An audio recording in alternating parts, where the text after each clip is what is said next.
Chief of the Defense Forces, retired chiefs of Defense Forces, service commanders, general officers, retired general officers, and service personnel, distinguished guests, ladies and gentlemen. It gives me great pride and honor to join today here at Moi Barracks, Eldoret, as we mark the Kenya Defense Forces Day. This occasion is a moment of deep national pride, a day when we pause as a nation to honor our gallant men and women in uniform, officers whose enduring courage and steadfast devotion to duty have safeguarded our sovereignty, upheld our security, and advanced our stability and prosperity. Today's celebrations, guided by the theme enhancing a soldier-centric approach towards mission readiness for national security and development, comes at a defining moment, capturing both the spirit of our times and the enduring call to place the soldier at the heart of our national security and development agenda. We are reminded that the true heart of our national defense lies not only in our weapons or technology, vital though they are, but in the courage, welfare, and the unwavering readiness of the Kenyan soldier. It is the soldier who stands as the living shield of our sovereignty, the steadfast pillar upon which our security progress and national destiny are built. At the core of our celebration today, ladies and gentlemen, is the recognition of the immense sacrifices made by our soldiers. Every soldier who dons the Kenyan uniform carries the hopes, safety, and dignity of millions of our citizens. They operate in punishing terrains, enduring long separations from their families, and face danger with extraordinary courage. We cannot forget our brave heroes and heroines who have paid the ultimate price in the line of duty, defending our borders, securing our communities from the threat of terrorism, and serving in peace support operations beyond our borders. Their memory is forever etched in the conscience of our republic. We owe an unending debt of gratitude to them and to their families, whose sacrifice continues to inspire our nation's resolve. As Commander-in-Chief, I solemnly reaffirm the government's resolute commitment to honoring their service through devoted care and support for their dependents. Ladies and gentlemen, mission readiness is measured by the strength of the men and women in uniform, their physical fitness, psychological resilience, moral grounding, and social support.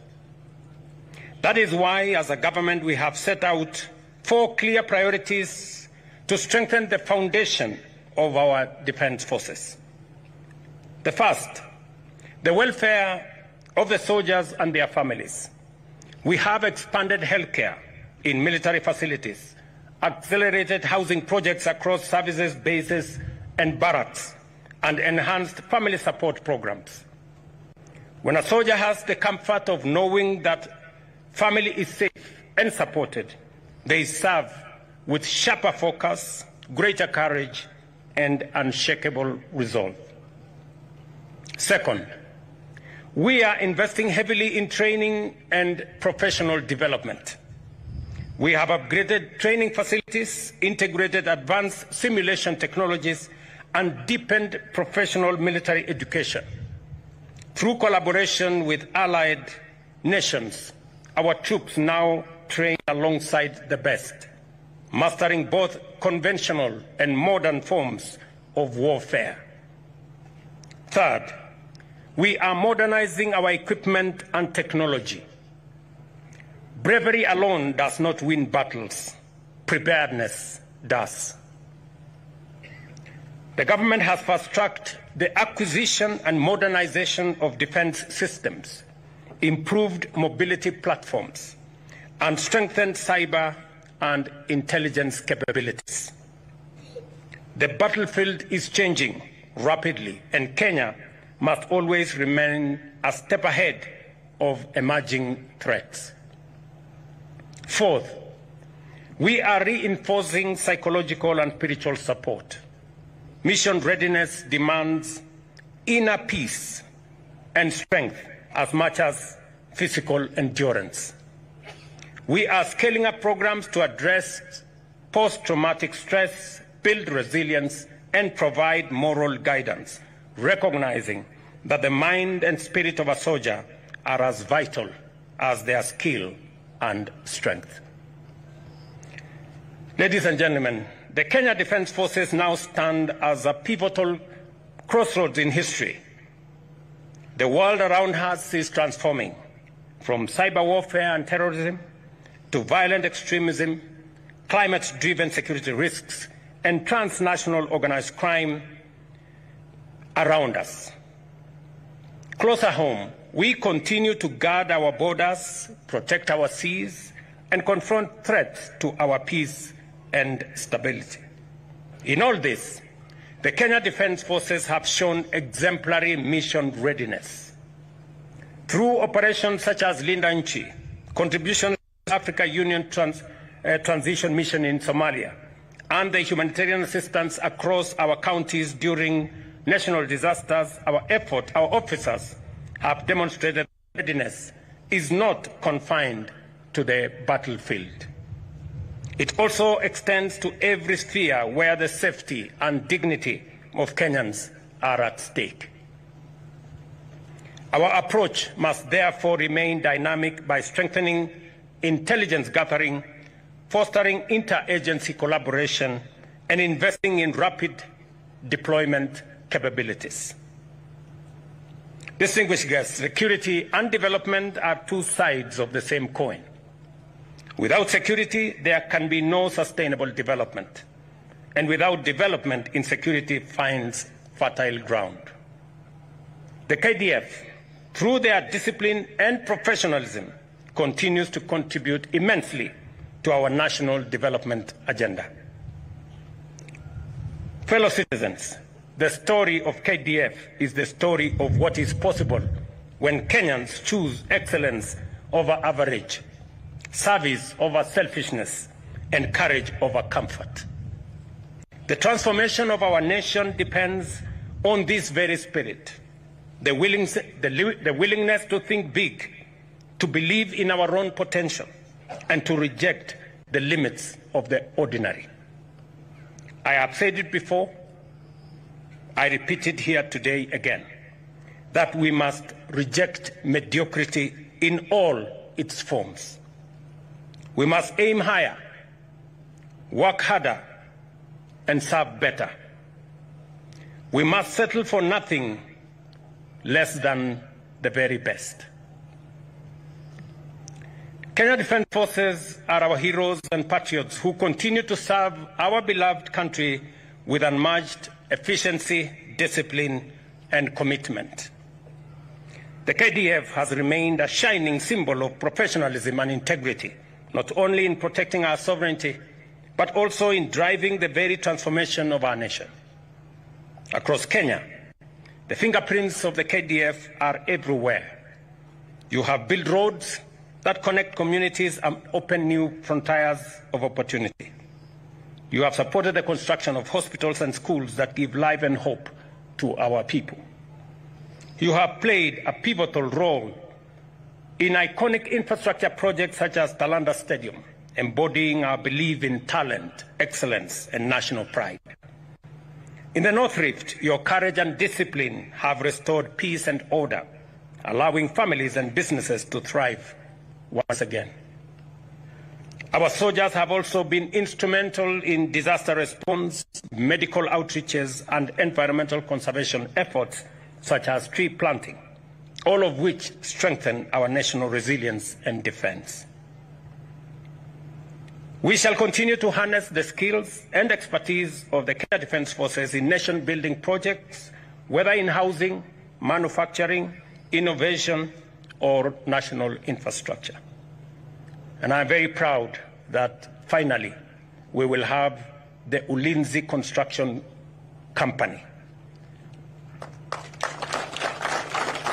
that will have all the capabilities for us to have KDF undertake construction of roads, bridges, houses, especially in difficult areas of our nation. I have committed to the KDF fraternity that the government of Kenya is going to put at their disposal all the equipment necessary for us to realize this vision, because we want to establish bases in some of the difficult areas in Kenya, in Turkana, in West Pokot, in northern Kenya, and many other areas that are of necessity to be able to protect our country. We shall also continue to deepen defense cooperation with regional and international partners, strengthen our interoperability, and enhance intelligence gathering. These partnerships not only improve our mission readiness, but also elevate Kenya's role as a responsible and respected member of the international community. As President and Commander-in-Chief, I am proud of what you have achieved, not only because you serve with honor, but also because your work gives life to the government's vision of a transformed and prosperous Kenya. You are builders of the Kenya we dream of, a Kenya that is modern, united, secure, and full of possibility. To the men and women of the Kenya Defence Forces, your patriotism, discipline, and professionalism inspired this great republic. You remind us that Kenya's destiny will not be achieved by half measures, but by total dedication to duty and to one another. As I said, we must believe in God, we must believe in ourselves, and we must believe in our country. It is the ingredients that will inspire us to move this nation from a third world country to a first world country in our lifetime. With the example that has been set by the Kenya Defence Forces, it expands the horizon of possibilities that can be achieved by our nation, Kenya. KDF has served in the international community in the peacekeeping missions around the world with exceptional excellence. They remind us that that excellence in our soldiers, in our military personnel, exists in every Kenyan. And therefore, we must never settle for the average or the ordinary. We must always work for the very best and the excellent. That is how we are going to move this country to the next level.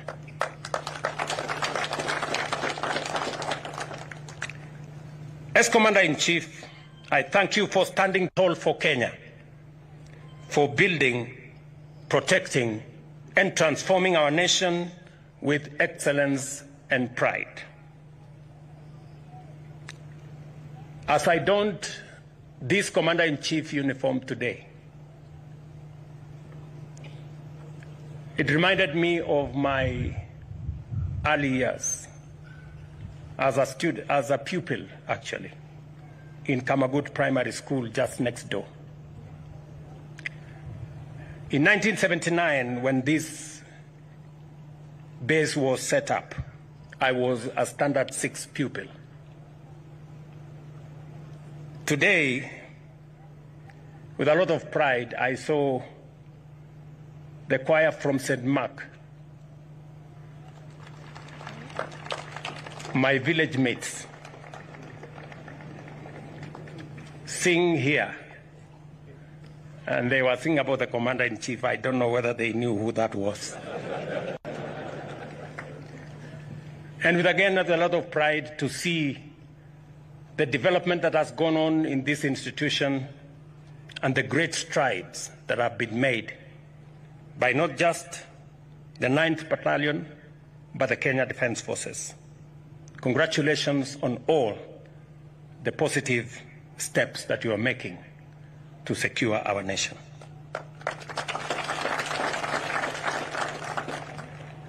Once upon a time, I watched as a pupil as there was training of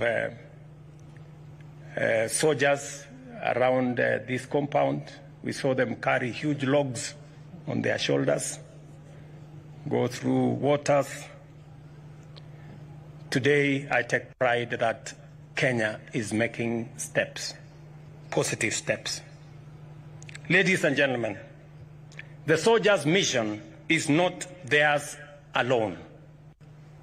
It is ours collectively as a nation. Every citizen has a role in safeguarding peace and stability. Communities must work with our security agencies to identify and report threats.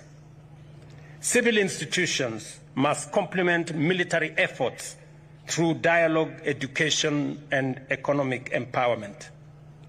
Political leaders must guard against divisive rhetoric and instead strengthen national unity. Today, I call upon every Kenyan to stand firmly behind the Kenya Defence Forces. Let us accord them the respect, cooperation, and gratitude they so richly deserve.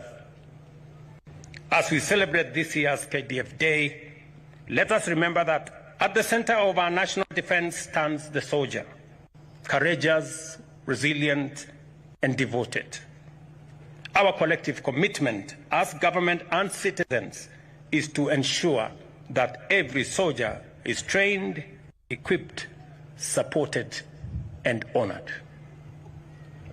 To every member of the Kenya Defence Forces, I say this: you are the shield and sword of our republic. You carry the hopes of generations, the pride of our people, and the dignity